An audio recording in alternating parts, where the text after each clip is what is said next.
Hello everyone, this is प्रकृति और law prep judiciary के ऑनलाइन चैनल पे मैं आप सभी का बहुत बहुत स्वागत करती हूँ। आज की क्लास में हम डिस्कस करेंगे एफआईआर क्या होती है, इससे रिलेटेड प्रोविजंस कहाँ कहाँ दिए हुए हैं और बीएनएसएस के आने के बाद क्या क्या चेंजेस इंट्रोड्यूस हुए हैं। ठीक है, तो सबसे पहले हम समझते हैं कि एफआईआर होती क्या है। एफआईआर फर्स्ट इंफॉर्मेशन रिपोर्ट होती है। जैसे कि आपके साथ अगर कोई भी क्राइम होता है या आपके सामने कोई भी क्राइम होता है तो आप क्या करते हो, सबसे पहले आप जाते हो पुलिस के पास एफआईआर रजिस्टर करने। ठीक है, तो अब जनरली दो तरीके के ऑफेंसेस होते हैं, एक होता है कॉग्निजेबल ऑफेंस और एक होता है नॉन कॉग्निजेबल ऑफेंस। जो ज्यादा सीरियस मैटर के क्राइम्स होते हैं वो होते हैं कॉग्निजेबल और जो थोड़े लेस सीरियस होते हैं वो होते हैं नॉन कॉग्निजेबल की कैटेगरी में। अब कौन से ऑफेंसेस कॉग्निजेबल है और कौन से नॉन कॉग्निजेबल है ये दिया हुआ है फर्स्ट शेड्यूल में।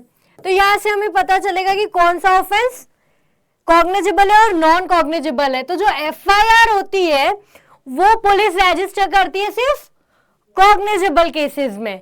तो अब अगर आपके साथ कोई ऑफेंस हुआ है या आपके सामने कोई ऑफेंस हुआ है तो आप क्या करोगे, आप जाओगे पुलिस के पास कि हमारी एफआईआर रजिस्टर करो, ये जो इंफॉर्मेशन मैं दे रहा हूं इसकी। अगर वो ऑफेंस कॉग्निजेबल होगा तब तो पुलिस वाला एफआईआर रजिस्टर कर लेगा। ठीक है, अगर वो कॉग्निजेबल नहीं होगा तो पुलिस ऑफिसर मैजिस्ट्रेट के पास मैटर भेज देगा, क्योंकि नॉन कॉग्निजेबल में जो है वो कंप्लेंट होती है मैजिस्ट्रेट के पास।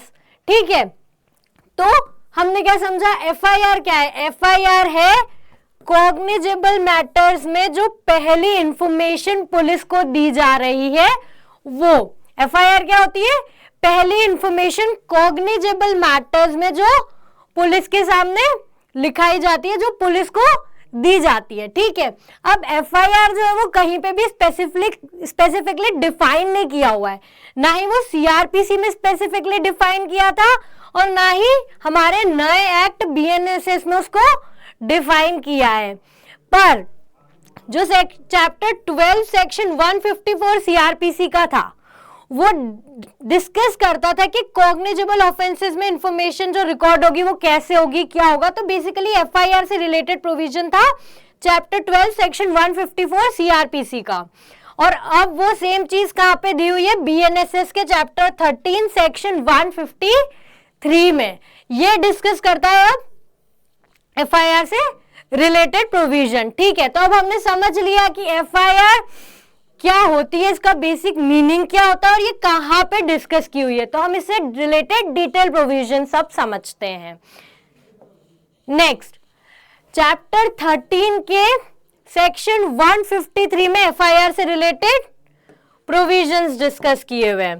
क्या कहता है सेक्शन 173, वो कहता है कि every information related to commission of cognizable offence. तो अभी हमने समझा कि एफआईआर कौन से मैटर में होगी, सिर्फ और सिर्फ कॉग्निजेबल मैटर में। ठीक है, कॉग्निजेबल मैटर से related information irrespective of the area where the offence is committed. तो ये क्या कह रहा है, ये लाइन ये हो गई कि चाहे कहीं पे भी ऑफेंस हुआ हो, किसी भी एरिया में ऑफेंस हुआ हो। अब पहले क्या था कि जहां पे ऑफेंस हुआ है सिर्फ उसी एरिया के जुरिस्डिक्शन, जहां पे जिस पुलिस के ऑफिस स्टेशन पे जुरिस्डिक्शन पड़ रहा है, आप वहीं पे जाके सिर्फ एफआईआर रजिस्टर करवा सकते थे। ठीक है, बट ये जो नया लॉ आया है बीएनएसएस, इसमें ये बोल दिया है कि चाहे किसी भी एरिया में ऑफेंस हुआ हो आप अपनी इंफॉर्मेशन जाकर रिकॉर्ड करवा सकते हैं। तो ये जो कॉन्सेप्ट है ये पहले क्लियरली नहीं दिया हुआ था, ये कॉन्सेप्ट है जीरो एफआईआर का।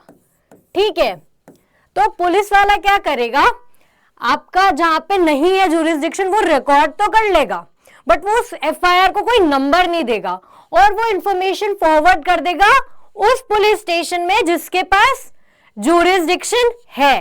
ठीक है, तो जीरो एफआईआर का कंसेप्ट अब सीधे सीधे सेक्शन 173 में इंट्रोड्यूस कर दिया गया है। ठीक है, next, may be given orally और electronic communication to an officer in charge of police station.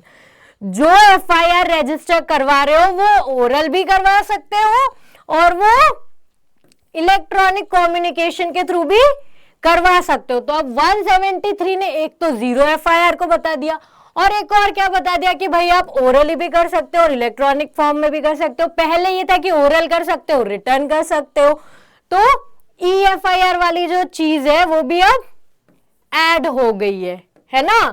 But अब आप और ये किसको आप दे सकते हो इंफॉर्मेशन, आप दे सकते हो officer in charge of police station को, ठीक है। Officer in charge of police station जो है उसको आप अपनी एफआईआर जाके रजिस्टर करवाओगे। ओरल भी करवा सकते हो और इलेक्ट्रॉनिक फॉर्म में भी करवा सकते हो। अगर आपने ओरल करवाई है तो क्या होगा, तो जो पुलिस ऑफिसर है वो रिकॉर्ड कर लेगा उस इंफॉर्मेशन को राइटिंग में और आपको पढ़ के सुना देगा कि ये इंफॉर्मेशन आपने दी थी, हमने रिकॉर्ड की, और आपके साइन ले लेगा उसमें, ठीक है। तो अगर आपने ओरल दी तो वो लिखेगा, रिटन में उसको रिकॉर्ड करेगा अपनी डायरी में और आपके साइन ले लेगा। और अगर आपने इलेक्ट्रॉनिक फॉर्म में दी है, अगर इलेक्ट्रॉनिक कम्युनिकेशन के थ्रू दी है, तो क्या होगा, आपको जाके 3 दिन के अंदर अंदर साइन करने होंगे उसके ऊपर, आपने जो इंफॉर्मेशन दी है उसके रिकॉर्ड पे, ठीक है। और जो ये रिकॉर्डिंग होगी, ये जो इंफॉर्मेशन रिकॉर्ड होगी, ये एक स्पेसिफिक बुक में रिकॉर्ड होगी, जिसको प्रिस्क्राइब कौन करेगा कि किस तरीके से होगी, स्टेट गवर्नमेंट। तो स्टेट गवर्नमेंट बताएगी कि कैसे इंफॉर्मेशन को रिकॉर्ड करना है, किस फॉर्म में रिकॉर्ड करना है, ठीक है। तो अभी हमने क्या समझा कि एफआईआर क्या होती है। एफआईआर होती है फर्स्ट इंफॉर्मेशन किसी भी कॉग्निजेबल ऑफेंस से रिलेटेड, ठीक है। उसके बाद हमने देखा कि अब जो है एफआईआर वो आप किसी भी जगह पे करवा सकते हो, ओरल करवा सकते हो, इलेक्ट्रॉनिक करवा सकते हो। अब देखते हैं हम कि प्रोविजो क्या कहते हैं।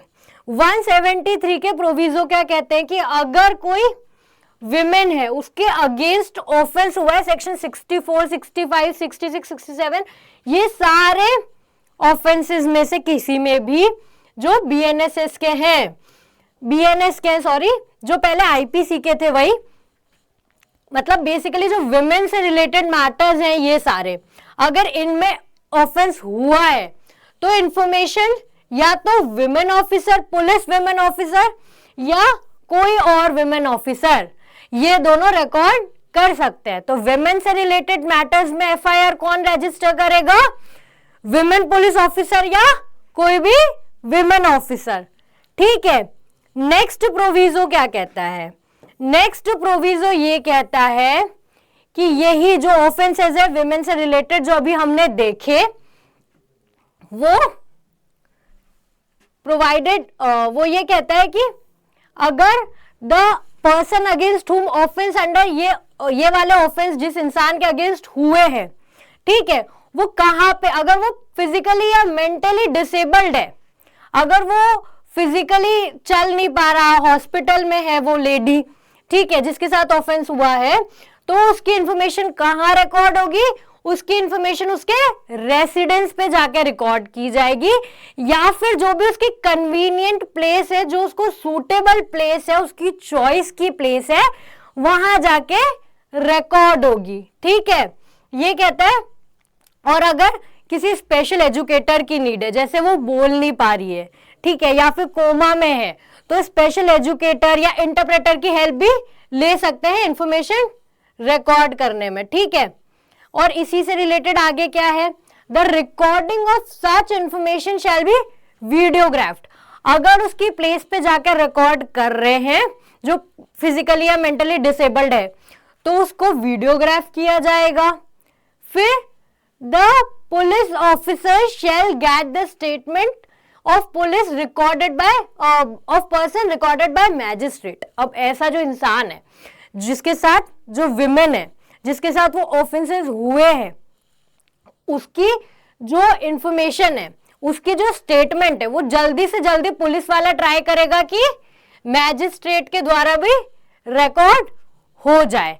ये प्रोविजन पहले हमारा कहां पे दिया हुआ था, 164 4 में, ठीक है, 164 के 4A में ये प्रोविजन पहले दिया हुआ था, अब ये आ गया 183 में, ठीक है। नेक्स्ट, अब ये दोनों चीजें करनी होगी अगर वो फिजिकली या मेंटली डिसेबल्ड है। तो नेक्स्ट क्लॉज क्या कहता है, a copy of information as recorded under subsection 1 shall be given free of cost to informant and victim. तो हमारा क्लॉज 2 ये कहता है कि जो कॉपी है, जो इन्फॉर्मेंट है, वो एफआईआर रजिस्टर करवा रहा है, उसकी कॉपी उसको फ्री ऑफ कॉस्ट देंगे। बट अब बीएनएसएस में विक्टिम को भी एफआईआर की कॉपी देना कंपलसरी कर दिया है, पहले सिर्फ इन्फॉर्मेंट को देनी होती थी। नेक्स्ट, अब ये जो नया क्लॉज ऐड हुआ है 173 के 3 में, ये क्या कहता है, ये कहता है कि पुलिस ऑफिसर को अगर लगता है तो वो प्रिलिमिनरी इंक्वायरी भी कंडक्ट कर सकता है। पहले ललिता कुमारी वर्सेस स्टेट ऑफ यूपी के केस में क्या था, उसमें ये बोला था कि एफआईआर रजिस्टर करना मैंडेटरी है कॉग्निजेबल केसेस में, सिर्फ जो स्पेसिफिक मैटर्स उसमें बताए थे ललिता कुमारी के केस में, सिर्फ उनमें आप प्रिलिमिनरी इंक्वायरी कर सकते थे, बाकी सब में एफआईआर मैंडेटरी थी। अब सीधे 173 का नया क्लॉज ऐड कर दिया गया है 3, जिसमें ये बोला है कि पुलिस ऑफिसर को अगर लगता है कि नेसेसरी है तो वो 3 साल से ऐसे मैटर जो कॉग्निजेबल है और जिसमें पनिशमेंट 3 साल से ज्यादा है बट 7 साल से कम है, तो ऑफिसर इंचार्ज जो है पुलिस स्टेशन का, वो प्रायर परमिशन लेगा officer not below the rank of deputy superintendent of police और प्रिलिमिनरी इंक्वायरी कंडक्ट करवा सकता है, ठीक है। और वो इंक्वायरी उसको कितने दिन में कंडक्ट करवानी होगी, 14 डेज में उसको वो इंक्वायरी खत्म करनी होगी, ठीक है। और अगर उसको लगता है कि प्राइमा फेसी केस बन रहा है तो वो इन्वेस्टिगेशन भी कर सकता है ना। तो ये नया प्रोविजन हमारे में ऐड हुआ है कि 3 से 7 साल के जो पनिशेबल ऑफेंसेस है, कॉग्निजेबल ऑफेंसेस है, उसमें officer in charge of police station deputy DSP की परमिशन लेके प्रिलिमिनरी इंक्वायरी कर सकता है, जो कि उसको कितने दिन में खत्म करनी होगी, 14 दिन में खत्म करनी होगी। Next, clause 4। अब क्लॉज 4 क्या कहता है कि अगर आप एफआईआर लिखवाने गए, ठीक है, और कोई आपकी एफआईआर लिखने से मना कर रहा है, आपकी एफआईआर लिख ही नहीं रहा है, तो क्या होगा, तो आपके पास क्या रेमेडी है। आप पुलिस स्टेशन गए, पुलिस वाले ने बोल दिया कि हम तो नहीं लिख रहे आपकी एफआईआर, तो आप क्या करोगे, ये दिया हुआ है क्लॉज 4 में। क्लॉज 4 ये कहता है कि अगर कोई इंसान अग्रीव्ड है, refusal on part of police officer to record information, तो वो क्या करेगा, वो अपनी जो इंफॉर्मेशन है उसको रिटर्न में पोस्ट के थ्रू एसपी को भेज सकता है, ठीक है। तो अगर आपकी कोई इंफॉर्मेशन नहीं लिख रहा है, आप एफआईआर लिखवाने गए हो, तो आप क्या करोगे, आप अपनी इंफॉर्मेशन को रिटर्न में एसपी को भेज सकते हो। और एक और इसमें नई चीज ऐड कर दी गई है, पहले भी था वो प्रोविजन, बट वो पहले था अलग से सेक्शन में, अब ये बोल दिया गया कि अगर तब भी आपकी कोई इंफॉर्मेशन नहीं लिख रहा है, एसपी के पास आप गए, अगर एसपी को लगता है कि ये इंफॉर्मेशन पे एक्शन लेना चाहिए, तो या तो वो खुद इन्वेस्टिगेशन करेगा या वो अपने किसी सबऑर्डिनेट को बोलेगा कि जाके आप इन्वेस्टिगेशन करो, ठीक है। बट एसपी भी आपकी बात नहीं सुन रहा है, तो फिर आप क्या करोगे, तो आप मैजिस्ट्रेट के पास जा सकते हो और अपनी इंफॉर्मेशन कंप्लेंट कर सकते हो, ठीक है। तो ये दोनों जो रेमेडीज हैं अग्रीव्ड पर्सन की, वो भी सीधे सीधे अब इसी प्रोविजन के अंदर ऐड कर दी गई है, ठीक है। तो अब आई होप आपको समझ आ गया होगा कि एफआईआर से रिलेटेड जो प्रोविजन है वो क्या कहता है। क्या होता है FIR, information relating to cognizable offence, जो फर्स्ट इंफॉर्मेशन होती है वो। अब एफआईआर में कोई जरूरी नहीं है कि जिसके साथ क्राइम हुआ है सिर्फ वो ही इंफॉर्मेशन रिकॉर्ड करवाए, वो ही एफआईआर करवाए। कोई भी इंसान एफआईआर करवा सकता है जिसको क्राइम से रिलेटेड इंफॉर्मेशन हो, ठीक है। तो कोई भी इंफॉर्मेशन करवाएगा जाके। अब वो जुरिस्डिक्शन वाला हमने पढ़ा कि कोई जरूरी नहीं है कि आप उस जुरिस्डिक्शन वाले के पास ही जाओ, कहीं पे भी जा सकते हो, चाहे किसी भी एरिया में क्राइम हुआ हो, आप कहीं पे भी पुलिस स्टेशन में जाके ऑफिसर इंचार्ज को अपनी इंफॉर्मेशन लिखवा सकते हो। इंफॉर्मेशन कैसे लिखवाओगे? या तो ओरल लिखवाओगे या इलेक्ट्रॉनिक फॉर्म में लिखवाओगे। अगर आपने ओरली लिखवाई है तो पुलिस वाला क्या करेगा, उसको रिटर्न में लेगा, आपको पढ़ के सुनाएगा और आपकी साइन करवा लेगा। अगर आपने इलेक्ट्रॉनिक फॉर्म में दी है तो आपको 3 दिन के अंदर अंदर जाके उसको साइन करना होगा। सेकेंड क्लॉज क्या कहता है? सेकेंड क्लॉज ये कहता है कि जो ये कॉपी है इंफॉर्मेशन की वो हमको फ्री ऑफ कॉस्ट देनी होगी इन्फॉर्मेंट को, और इन्फॉर्मेंट के अलावा विक्टिम को भी देनी होगी। ये चीज अब ऐड हो गई है बीएनएसएस से, है ना। और एक और नई चीज ऐड हुई है, थर्ड क्लॉज, जो प्रिलिमिनरी इंक्वायरी की बात करता है। और विमेन से रिलेटेड मैटर्स जो है हमने प्रोविजो में देखा था, उसमें कौन इंफॉर्मेशन रिकॉर्ड करेगा? विमेन ऑफिसर या विमेन पुलिस ऑफिसर रिकॉर्ड करेगी। और अगर कोई अग्रीव्ड है तो उसके पास ये 2 रेमेडी है, ठीक है। तो एक बार देखते हैं शॉर्ट में कि क्या क्या चेंजेस इंट्रोड्यूस हुए हैं। पहला चेंज इंट्रोड्यूस हुआ है 0 FIR।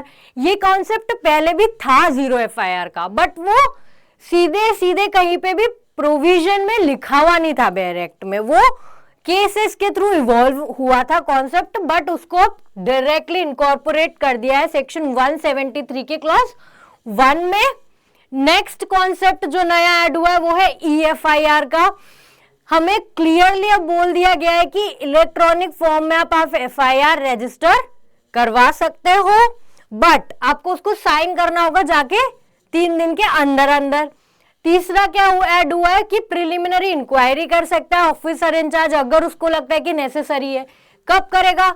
जब ऑफेंस 3 साल से ज्यादा और 7 साल से कम का पनिशमेंट वाला होगा, और प्रायर परमिशन लेनी होगी डीएसपी की। और ये जो आप इंक्वायरी कर रहे हो प्रिलिमिनरी इंक्वायरी, ये आपको खत्म करनी है 14 दिन में, ठीक है। और नेक्स्ट क्या चीज ऐड हुई है कि कॉपी टू विक्टिम, कॉपी देनी होगी विक्टिम को भी, वो भी फ्री ऑफ कॉस्ट, ठीक है। तो ये सारे चेंजेस इंट्रोड्यूस हुए हैं FIR से रिलेटेड BNSS में, ओके। अभी हम ऐसे ही और प्रोविजंस पे डिस्कस करेंगे कि क्या क्या चेंजेस हुए, so stay connected. Thank you.